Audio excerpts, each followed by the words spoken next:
শপথ নেয়ার পর জাতীয় স্মৃতিসৌধে মুক্তিযুদ্ধের বীর শহীদদের প্রতি শ্রদ্ধা জানালেন প্রধানমন্ত্রী তারেক রহমান।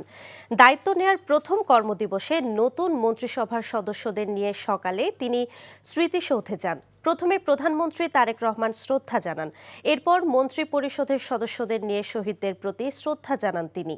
পরে স্মৃতিসৌধের পরিদর্শন বইয়ে স্বাক্ষর করেন প্রধানমন্ত্রী। এ সময় তিন বাহিনীর প্রধানরা উপস্থিত ছিলেন।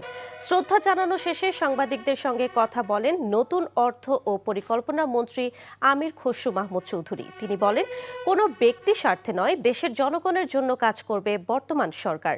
গণতন্ত্রের জন্য সব সময় লড়াই করে গেছে বিএনপি বলে জানান তিনি।